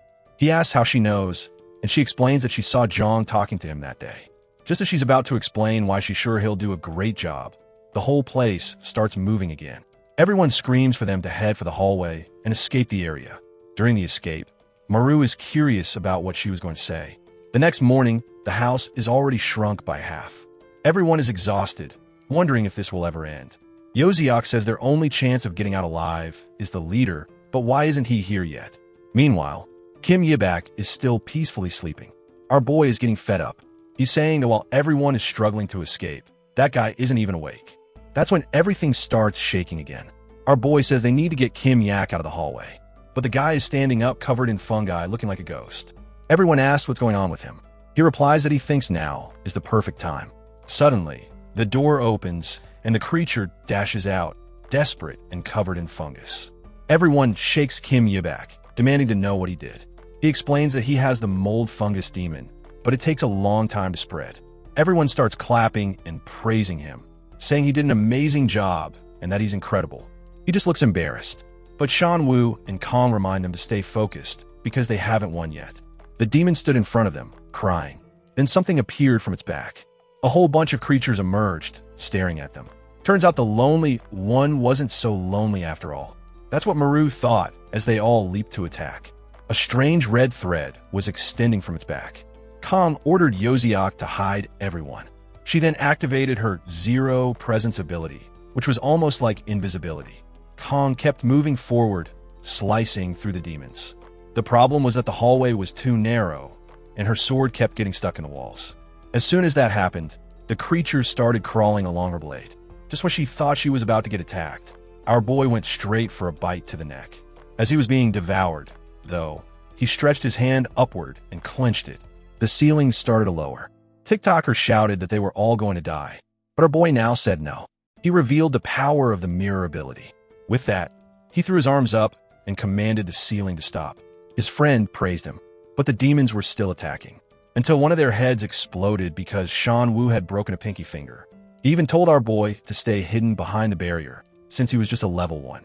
Maru was about to warn him to be careful, but it was too late. He got bitten on the shoulder, on the arm, on the stomach. A bunch of creatures climbing him. Then, out of nowhere, something white and massive came stabbing through the monsters. Joan's little spider was now gigantic. She had her eyes closed, seemingly controlling the beast. Meanwhile, Kong was slicing through the creatures, and Shan Wu was breaking them apart one by one. Inside the barrier, Shan Wu and our boy were staring at each other. They started teasing each other, praising their friends, saying they really do work hard. Making fools of themselves in front of everyone. Meanwhile, Jaiwan wondered why creatures kept endlessly pouring out of that room. As soon as Maru heard that, he dashed off, saying he was going to handle it now. He asked them to clear a path, and Kong and Shan Wu obliged. He managed to get past the monsters and fell into the room.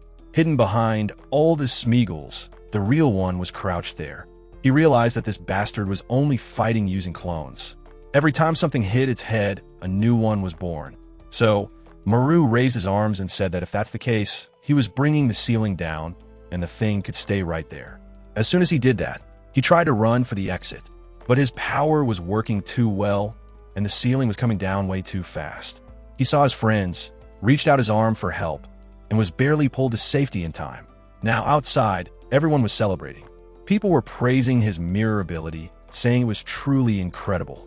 Meanwhile, Kong looked to the side, remembering the memory she had there with her grandmother and brother. Maru noticed this and then deactivated the mirror ability since it was no longer needed now that the creature was dead. He looked at the creature on the ground and went in to devour it. While everyone wondered what he was doing, he had already swallowed one monster before, and he had to be quick to take advantage of the yellow dust still in the air. With that, he activated the creature's ability and started pushing the walls. The problem was that using the power consumed dust, and soon he couldn't move them anymore. Kong then grabbed his arm, told him it was okay, and thanked him. At least what he had managed to restore was enough for the drawing to reappear. Back at the office, Diakman arrives, excited, saying that something good is happening today. That's when he realizes there's no one in the place. He went through the trouble of getting the best bread from Busan, so where was everyone? He looks for the break room and wonders if those brats are still knocked out from the morning. Right then, he gets a call from Zhang and asks what's up. Zhang immediately reveals that he called Maru to headquarters, but Maru refused, and he wants to know why. Diakman glances to the side and sees the girls sleeping, looking beautiful and peaceful. Meanwhile, Maru is there, sweaty and stinking. His life wasn't perfect yet, but he was adjusting to the team. The next scene cuts, and Maru is being completely torn in half. Someone yells at him to run, but now we're going back 7 hours earlier. Now that's what I call a spoiler, folks.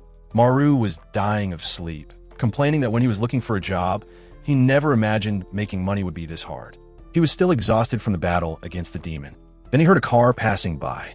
Of course, it was a Porsche. Obviously, it was Shan Wu, the filthy rich millionaire bastard.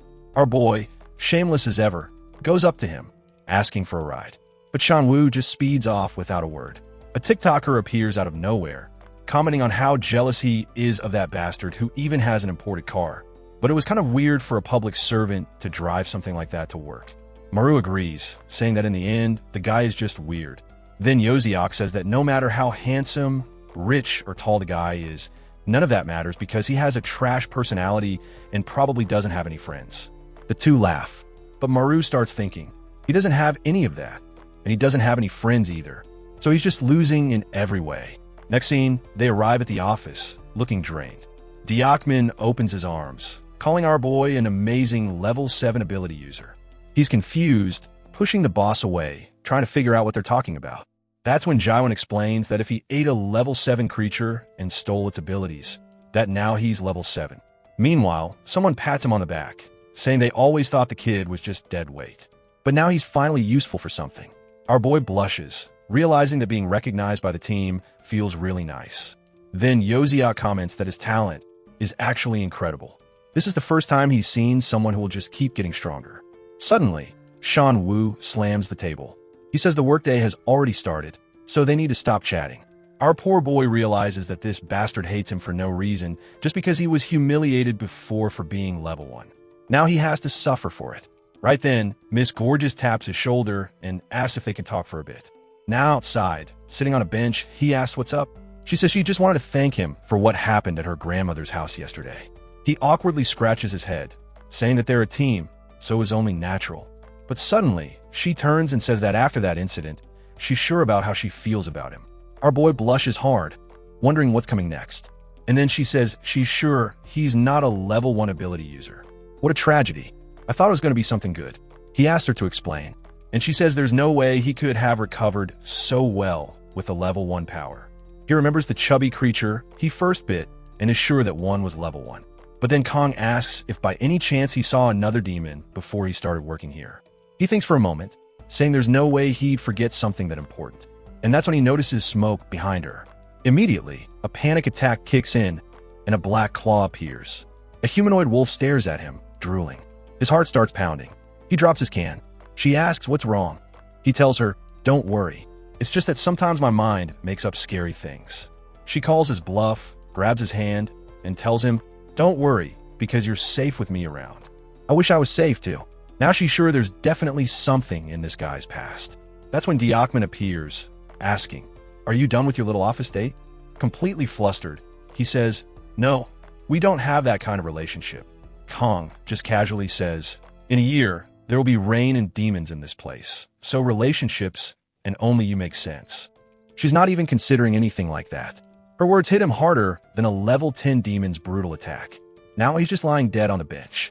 Diakman teases him, and our boy tries to defend himself, saying, "I already explained it's not like that."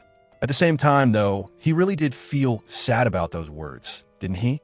Some time passes, and Jaiwan mentions that before they leave, they should check the alerts. Meanwhile, Kong and our boy are climbing the mountains. Ever since that conversation on the bench, he's felt weird being around her. Kong reaches the meter and starts taking notes on the yellow dust. Maru, on the other hand, is now convinced he really doesn't have time for relationships, since everything's going to end in a year.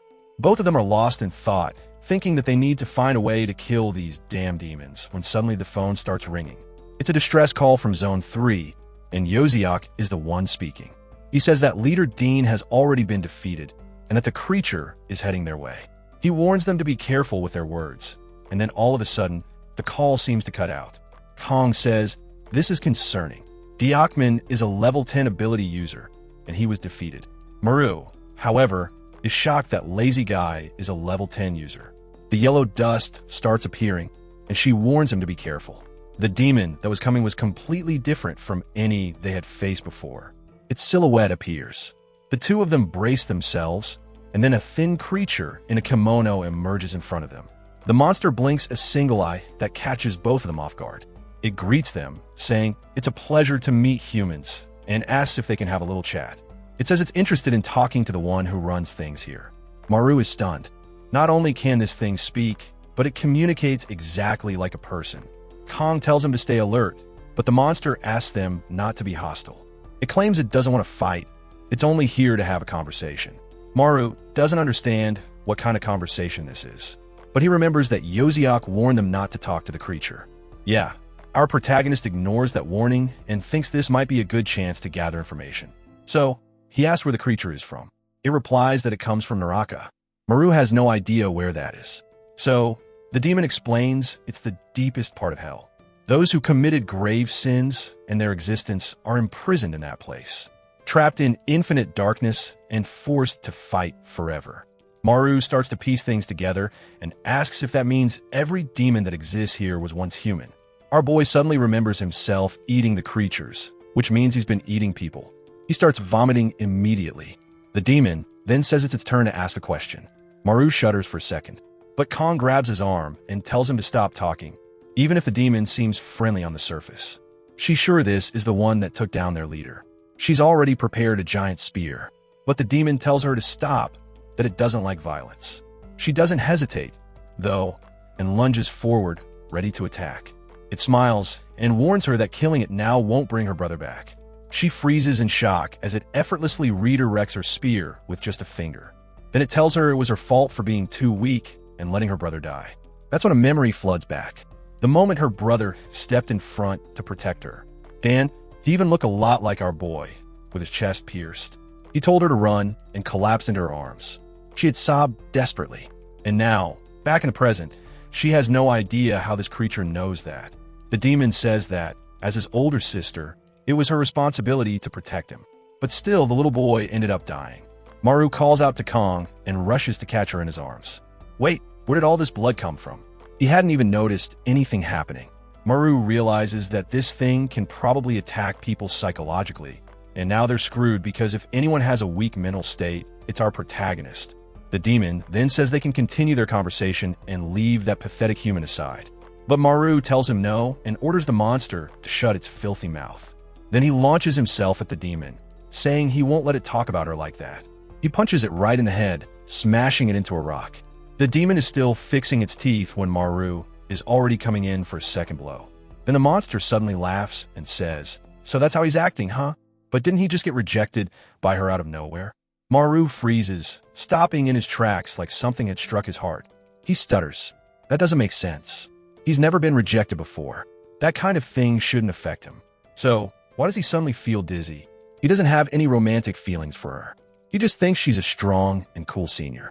Meanwhile, she's still on the ground apologizing. For a moment, he pauses. But then, the pain in his chest gets worse, and he coughs up a pool of blood. The demon picks up a rock and says it hates emotions, because emotions are for weak people. Even back when it was human, it never felt anything like that. It moves closer to Maru and asks, "Why isn't he answering? Did the cat cut out his tongue?" Now, Maru finally understands why even a level 10 ability user couldn't defeat this thing. The demon tosses the rock into the air and says, "It's time to end this since the boy can't even speak." As the rock comes down to finish him, Maru thinks, unless someone with a cold, emotionless heart shows up, there's no way he'll be saved. The rock is about to crush him when suddenly, the demon's whole body contorts violently. The emotionless bastard finally appears, demanding to know why a level 1 is lying on the ground.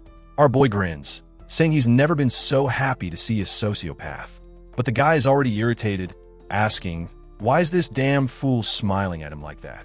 Out of nowhere, then Shanwu hears the demon mutter, "Huh, that one actually tickled a little." The creature adjusts its head, saying that its vocal cords are quite hard to break, especially considering how low their level is. Now, it was attacking their egos, and both of them were ready to beat the hell out of this loudmouth. They stood face to face with a monster, and our boy warned Shanwu to be careful, since that bastard used psychological attacks. But Shanwu just told him to watch, he'll show him how to handle it. Obviously, our boy was pissed and wanted to kill this bastard himself, but he had no choice. They had to deal with this. Shanwu broke another finger, and with that, a piece of the demon's body shattered. The demon immediately took advantage of the wound and taunted him. If that was all he had, he would never earn his father's approval. But nothing happened. Shanwu just kept breaking fingers and attacking the monster. The creature chuckled, saying that apparently this guy was emotionless just like him. That's what happens when you're the son of a woman who took her own life after being abandoned by her husband. Damn. Now came Shanwu's tragic backstory, explaining why the guy was so messed up. Obviously, Maru had no idea about this. He had thought the guy was just some spoiled rich kid. Even someone as cold as him wouldn't be able to handle a psychological attack like that. But then Maru froze. Shanwu was laughing. "The bastard," he asked. "What does that have to do with anything? It wasn't his fault. It was his mother's for being too weak." Then he struck the demon's neck and said, "In this world, only the strong survive." The monster grinned and said, "If that's the case, then Shanwu wouldn't last long because he's much weaker than Maru." Now, that psychological attack actually worked. But our boy jumped in the way and blocked the strike, saying he figured out the pattern. The monster disorients people with psychological attacks, and then launches a blade from its mouth. Right then, Kong swept in and sliced off the creature's tongue, making it writhe in pain. She asked if Maru was okay, and our boy was in love, thinking, as expected, she's amazing. I'm right there with him, falling for her just like this fool. But he shook it off, telling himself to focus on the fight. He grabbed Shanwu and shook him, trying to snap him out of his daze. Damn, that hit about him being weaker than Maru really got to him. On the other hand, our boy was proud that someone like Shanwu was jealous of him. But then he stepped on the guy and told him to get over it. It wasn't that bad being worse than him. He might be super cool, but for now, Shanwu was still cooler than him. Suddenly, Shanwu snapped back and scoffed, saying, "Obviously, after all, you're still a trash level 1. The three of them then turned to face the boss, knowing they had to kill it before nightfall. Otherwise, they'd be at a disadvantage.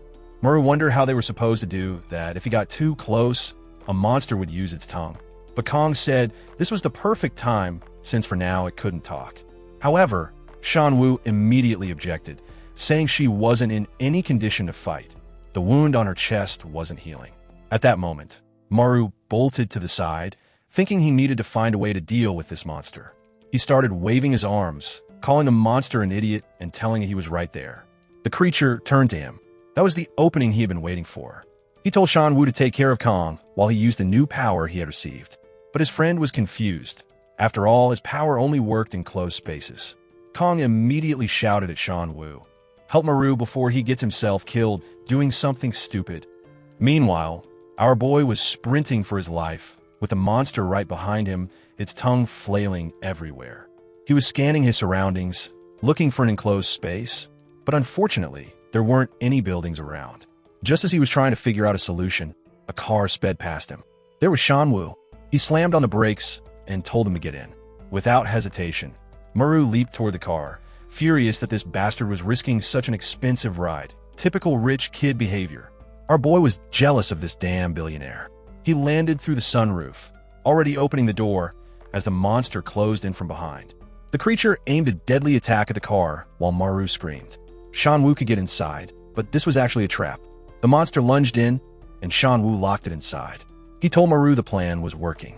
Maru was about to jump out again, thinking everything was set, but then the scene from the start played out, and our boy was sliced into 36 pieces. The monster grinned as it crawled out of the car, satisfied that it had killed him. But then a hand grabbed its neck. The creature looked back and understood. Maru, that's when we see what really happened. The moment he got in the car, Maru had activated his clone ability. Now multiple Maris were attacking the monster, grabbing it from all sides and pulling it back inside while devouring it. The monster shrieked in agony, desperately searching for the real one, who was hidden in the back. Shan Wu was banging on the window, demanding to know why the bastard wasn't getting out. Then Kong arrived, asking where Maru was. As it was being consumed, the monster wheezed that this wasn't necessary.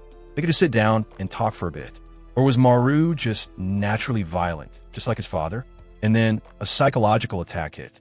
Maru was suddenly dragged into a memory, tears in his eyes. His father was lifting him by the collar, yelling at him to stop. Stop what? The monster asked him. How did he feel when his father disappeared without a word? Maru didn't want to hear any of this. He slammed his own ears to make himself go deaf, with blood gushing from his ears.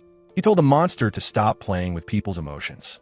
The creature seemed to be moving its mouth, trying to get him to read its lips, but he just scowled and said its attacks meant nothing if he couldn't understand what was being said. With that, he clenched his fist, and the ceiling began to collapse. Outside, Kong tried to stop it, but Shan Wu grabbed her arms, telling her there was nothing they could do. The car kept shaking violently. Our boy had turned into a red puddle. At that moment, Kong realized the yellow dust was disappearing. The car was completely flattened, and she stepped forward, saying they had to save Maru. Shan Wu, already ready to give up, said that the kid had been dead for a while now. But Kong insisted as long as there was still yellow dust in the air, there was a chance to save him. She tore pieces of the car apart, demanding to know why this idiot crushed himself like that. They heard fate knocking, and Shan Wu immediately jumped in to help, wondering the same thing. Meanwhile, our boy was somewhere else entirely. He had no idea where he was. It was like he couldn't even feel his own body. At least, he hoped he had managed to take that damn loudmouth down. Then, he tried to recall the creature's last mouth movements. It had warned him the abyss was searching for him, and he needed to remember the call. Losing consciousness, he wondered, what the hell is this call thing? Suddenly, the monster screamed at him to wake up. His eyes snapped open, and he found himself in a red place. His clothes began writhing. A hand emerged from his stomach, and then that same black furry dog started crawling out of him. Maru, clearly not in the best shape, demanded to know, what the hell was that thing? The monster stepped up to him and asked, you remember? Flashback. Back when he was a child, when he first saw that creature, the monster had stared at both him and his father. Maru, terrified, had told his dad, this is weird, we should run. But his father grabbed him by the collar and said, no, from that day forward, we're going to fight. Crying, Maru had begged to know why. That was when his father told him, because we need to obtain that bastard's unique ability. He had dragged his son along, saying, we are now heading for the abyss. Then, he threw the boy in front of the beast the moment it raised its head. Maru was seconds away from being devoured. Back to the present, Shan Wu was breaking fingers again, using what little yellow dust remained to tear apart the crushed car. After nearly gutting the whole thing, at the very bottom, there was Maru, wrapped in blood red, vacuum-sealed like a corpse stained him. Shan Wu declared, There is no more dust. I cannot recover him. He looked to the side, knowing that the kid had no more hope. Meanwhile, Kong was grabbing Maru's hand, asking if he could hear her. Suddenly, his finger twitched. That is when the two of them realized it. Just like a demon, Maru was producing his own yellow dust. His broken bones began spinning, twisting, realigning. And the kid stood up. Both of them were horrified. He had almost completely recovered on his own, but then he lost consciousness and collapsed face first onto the ground. That's all for today. For the next part, make sure to subscribe my channel Fire Recap. And you don't forget to share and like the video. I am out.